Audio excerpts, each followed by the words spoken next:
All right. Well, welcome everyone to our ECONversations Podcast, Southwest Riverside County edition with our economic development gurus, Grant Taylor with the city of Lake Elsinore, Gina Gonzalez with the city of Menifee, Scott Agajanian with the city of Murrieta, and Mr. Rob Moran with the county of Riverside. I'm glad to have you guys here today. Have a fun, what I think is a fun topic, something that we're very interested in. But I'm going to start it off with kind of taking a step back and setting things up here with Rob. So back a few months ago, unfortunately, we did not get the opportunity to host, I think, which would have been it's either 4th or 5th annual Innovation Month for Riverside County, right? Yep. Which we know we still want to do, and the plan is to still do something here. Obviously might be virtual, but we can still, I think, effectively put something nice together.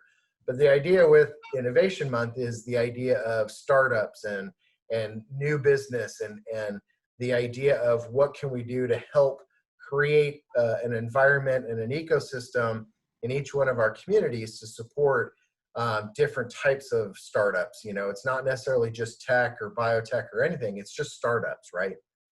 So, Rob, why don't you kind of, give us a quick little synopsis of what Innovation Month is, and then maybe we get into some conversation of, we know that we've got a challenging economy that we're dealing with, and will be for a little while.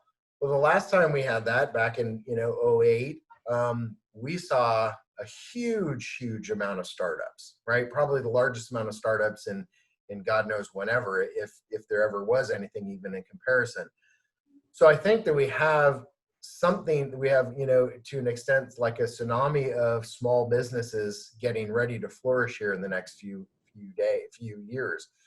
So, I want to see is let's talk about Innovation Month, what it is and how we kind of showcase that, and then maybe kind of, parlay into what are each one of the communities doing and what can we all do and work together on to support these newer businesses, these small businesses, these startups that are really going to probably become a huge part of our economy over the next 5 to 10 years.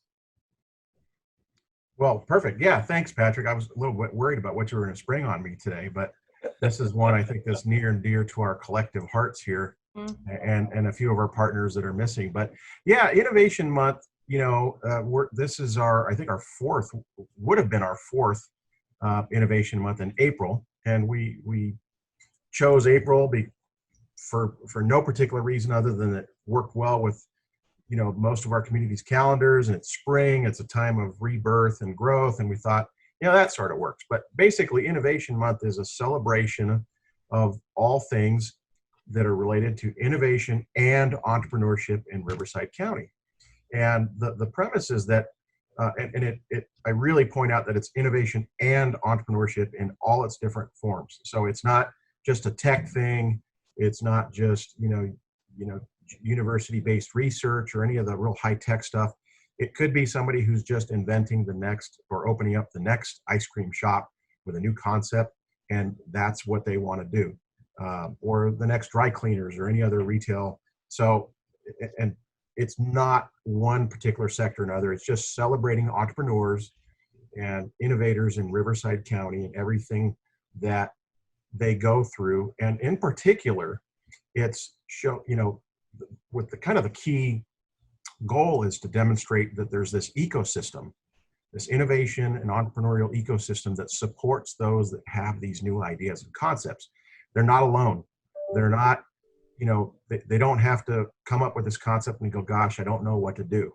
And it's really to combat that so that when somebody does have an idea or a concept, they know, hey, I need to go down and talk to, Scott or Gina at the city, or the local SBDC, or the local Economic Development Corporation, or the community college, or whatever, because I saw that they have this program that supports, ideas, or I saw something online, whatever the case may be, is that they know that they're not alone, and that once they get started, they're amongst peers and others that are doing the same exact thing and going through the same trials and tribulations.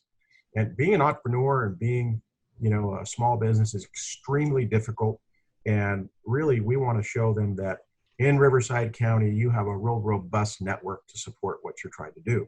And that's sort of in a nutshell, or, kind of long-winded, a way of demonstrating what Innovation Month is really all about. And so what we started doing was an entire month of sort of highly specialized and focused activities that highlight the ecosystem and particular entrepreneurs that are doing certain things, whatever those things may be, throughout Riverside County, from Blythe to Corona, and from the southern border Temecula all the way to the pass area, to the mountain communities. So really to celebrate different things, and it's a kind of a community-driven grassroots effort. It's not the county saying you've got to do this or you have to have so many events. It's really celebrating what innovation and entrepreneurship means to our various communities throughout the Riverside County area.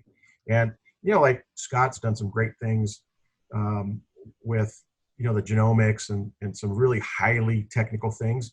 But other areas, it's the newest restaurant that's opened up, and it's something that's not necessarily unique, but it's somebody that's putting it all out there, taking a big risk to open up a business and support themselves and their family, and provide, hopefully, a much needed service or product for their community.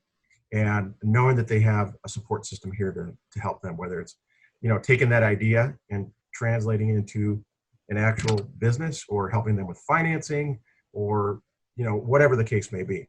And so we started doing it in April. This year, obviously, we postponed it.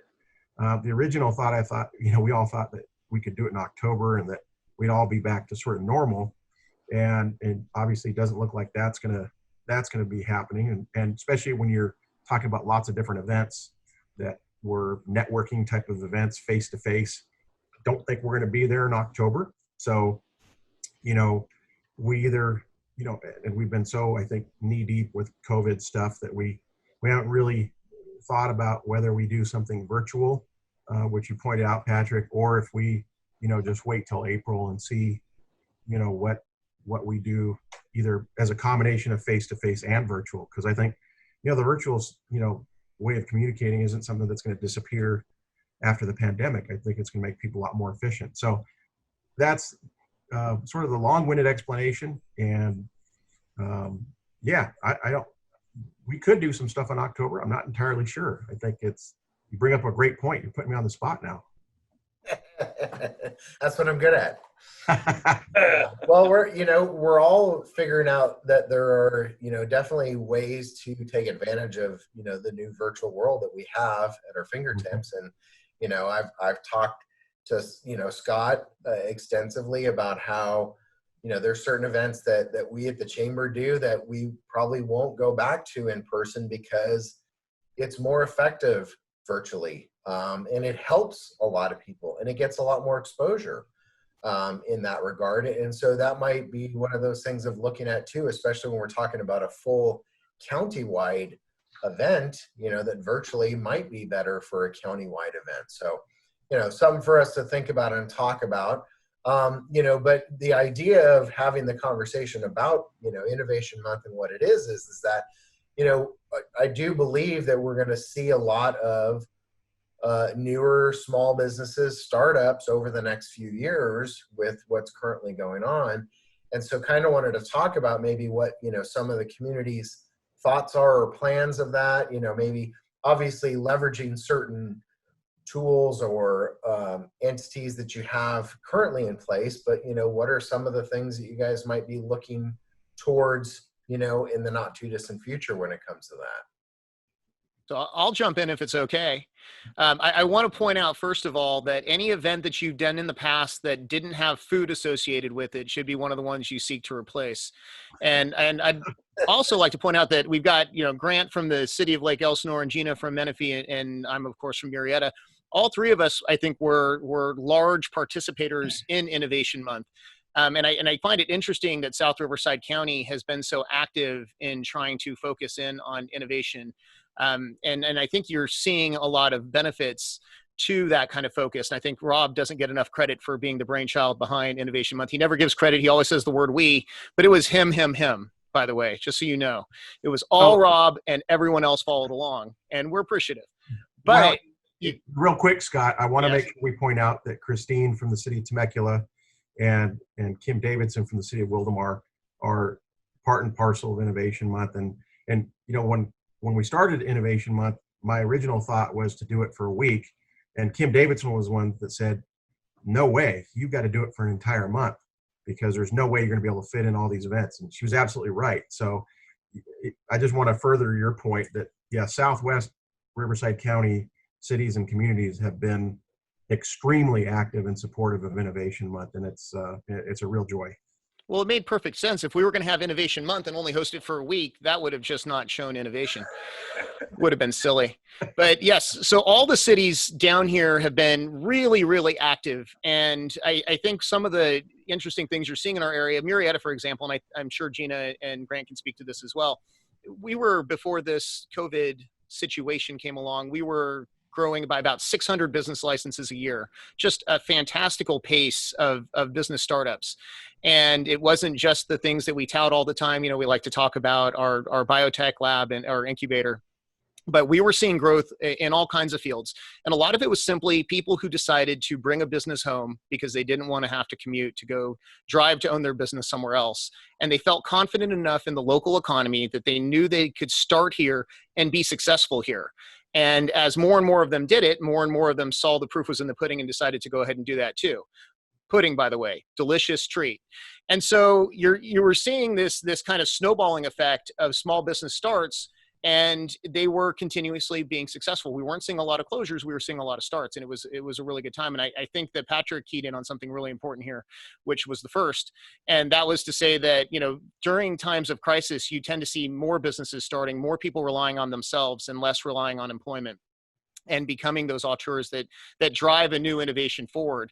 One of the things I found really, really interesting in the Innovation Month, you got to get together at the end of the month and have a big pitch competition where businesses from all the different cities got together, and they really ran the gamut of the different kinds of startups you could imagine. We had everything from very high tech companies that were coming in pitching medical, you know, innovations, but you also had a guy who brought in his own portable toilet.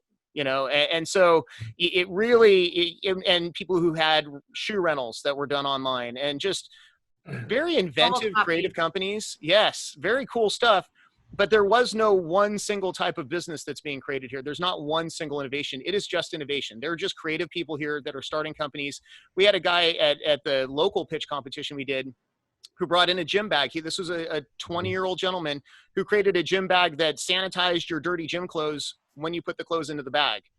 Very intuitive, very smart. And my son, who's 17 and on track, he's a track runner. He desperately needs this. I mean, this is something that if you've ever been in his car, you know, the whole car needs to sanitize itself.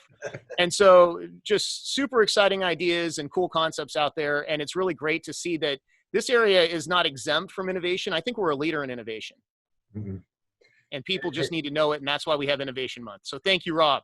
And Scott, you brought up a good point. And part of the reason for having these different events at the local level was, and I remember speaking with the father of the young man that you were just mentioning with the sort of the sterilizing gym bag. They came down because it was close by, and they'd seen the flyer somewhere or online. I don't remember which, but they thought, you know, why don't we just go down there and check it out? And it just having a discussion with the father. He was very proud of his son, who was a college student, I think. And just to see somebody explore, you know, their business idea, and you know, for those of you that are watching, and I'm sure everybody here, to come up with an idea and then get in front of a room full of people and to pitch it because you think it'll make money, that takes a lot of guts. Those people just leave me in awe every time because they're getting ready to come up with an idea. They don't know if it's going to sink or swim, but they're going to share it and take critique in front of, you know, all these folks. It's harder than public speaking because not only are you doing the public speaking part, but someone's criticizing your ideas because they think they're great or they're not so great. That is amazing. And to be a part of that and watch it happen throughout the county, that's all worth it for me. Well said. Gina, now it's on to you. Well, I mean, I was going to say, in addition to that, I think that our region is a leader when it comes to even our youth, to your point, Rob. And it starts as little as elementary school where, you know, the majority of all of our cities have maker spaces in their respective schools, from junior high to high school to, our local community college having one of the very few maker spaces in the region. So when it comes to innovation, it's starting very, very young in here, that we're investing in our youth to start to think differently and be more hands-on in the development of where our economy is going locally. So I think that's a great benefit. I would also add that we've also touched lightly on industry support groups. So I think there's a support group for every type of niche, and if there isn't one, talk to one of our respective cities in creating one, because there's like-minded people just like yourself that's out there that need to get together, that can spur off of each other on, do's and don'ts and best practices, and what's worked for them, what hasn't worked, and it just will continue to spur into something more beautiful than what is already existing. I would also add to join our chambers, our EDC, your innovation centers, your local incubators, or your co-working spaces, that also could help flourish the ideas. I would also add, most of our community colleges locally here also are developing entrepreneurial programs. I know our local community college, Cal State, San Bernardino, UCR, everyone is really investing in this idea and giving people the latitude to create an education based off of their creativity, rather than saying this is the only way that education can look for you. But they're allowing that flexibility to obtain those educational credentials, but at the dispense of their own hands, which I think is, where was that when I was in college? And then to your point, Patrick, about, what's kind of happening with the economy, I think, this, people being able to sit at home and going, now what am I going to do besides, the porch is done, the honey-do list is complete, and now that I'm not really getting back to work, I have some really creative juices flowing, and I think that I'm going to actually invest in this idea now that I have some time, and a lot of them are very successful. And to your point, I think that we all just need to continue supporting that. I think that you're going to see, to your point, an increase in that ecosystem being developed out here, and more and more people are seeing that they're quite successful because of the support network that's out in Southwest Riverside County. Sorry, I threw a lot at you, but I had a lot to say. That was a lot. And before Patrick talks, let's talk to Grant for a minute, because one of the things I was really excited about this year is that Grant and Kim Davidson from the city of Wildomar were working together on putting together their own pitch competition before things changed in April. And so they obviously felt that they had enough startups and innovators in their region to be able to put together a solid pitch competition. So I know that there's some new interest there, and that you guys were really starting to cultivate that, and thought maybe you'd talk a little bit more about that. Yeah, things were going well. This Innovation Month has turned out to be such a great program. I mean, every year it grows, it improves. We encourage and attract innovative businesses and small businesses, and they know the support system's there. It's proven year over year, and it was just getting better every year, and was real excited this year. Kimberly and I were working on a pitch program.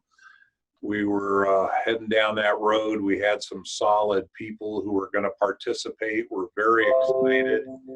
And then the COVID just kind of crashed and burned everything. And it was frustrating, but at the same time, we felt confident that we'd be able to regroup and come back with the program in October. We were confident we'd have the upper hand by then, and it just hasn't worked out. But I'll tell you, we can't let the progress and momentum that we've built let it slide. I would love to do something in October. Obviously, it's not going to be person to person. It would have to be virtual. And fortunately, with the virtual tools at our fingertips, there's a lot we can do. It might be a tall order to gear up for October this late in the game. We'd only have a couple months to get ready, but I would say no matter what, no later than next April, whether it be all virtual, hopefully it won't be all virtual. Hopefully we'll be able to have some hands-on face-to-face events and get-togethers to push this back to where it was and even beyond. I'm very, very hopeful, at least no later than April, we can gear up Innovative Month again. It was just going so well. We were so excited to have it end like that, but hey, we won't give up. We'll be back. Yeah, well, like you said, I don't think we have to. I think that there are those of us who would love to see some form or fashion of it happen this year. So Great. Keep that in your mind there, Mr. Wilson. Well, maybe, to that end, Patrick, maybe there's a couple of different things we can do almost as a preview. Yeah. For April, about what, we hope that we'll be able to do, gatherings by then. So yeah. maybe we do some sort of with some cool ideas there. Yeah, definitely. Checking your pitch. Yeah. But one thing I definitely wanted to come back to, Gina, you really brought it to the forefront is that we have some really unique opportunities right now with our education system, especially with like MSJC, because there is going to be an opportunity very soon where the community college districts are probably going to get some of the CARES Act money to provide training for companies, either currently, I think the focus right now is on current businesses in place. But one thing that I've been focused on my role with Workforce Development Board, and there is now a good swell of, force towards this, is this idea of training on entrepreneurship, because it's one of those areas that kind of sometimes falls through the cracks that, where workforce development is all well and good, and it does a lot of great things, but it's all about just training you to get a job, not, anything other than that. Whereas the idea of training for entrepreneurship is training someone to start a business that then they can hire more people and create more jobs. And I think that there is a huge opportunity coming up here, especially with MSJC. I know that all of you have helped me in sending out surveys that we've been trying to identify what types of trainings are needed and stuff. And that's going to be critical very soon. But I think that plays right into what we're talking about, right? If we can get some of our local schools, MSJC, or even some of our other partners, I know we've got other partners with, we've got Grand Canyon University in Menifee. We've got University of Phoenix here. There's a lot of different entities that would help us drive this. So I think that this is that critical point where if we can start that momentum and get them out the gate, I think that helps drive these startups. All right. Yes. We're with you. Absolutely. You were going to leave him hanging there. That was beautiful. As you did. Yep. So Patrick, one of the things I wanted to point out is that I think the big idea behind this, Rob, if I'm not mistaken, is that we're trying to tell the story of startups here, right? We don't have an Amazon in our backyard that was founded in one of our garages, but we do have a lot of new innovations. And as we're growing our population, there's obviously a lot of talent here, and we want to start telling that story. And I have a little story to tell, if I might be allowed to. So if you happen to pick up, and I figured I might be allowed to, you can always edit this, dub it out later. But if you happen to pick up the new issue of Healthcare Insights, there's a cover article on a company to watch. It is a company that is very near and dear to my heart. It is Meredith Genomics. They were just selected as the most influential health tech company to watch in genomic solutions.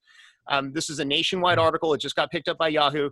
And these are the kind of stories that we're trying to, I guess, Yahoo, if you don't want to call them Yahoos.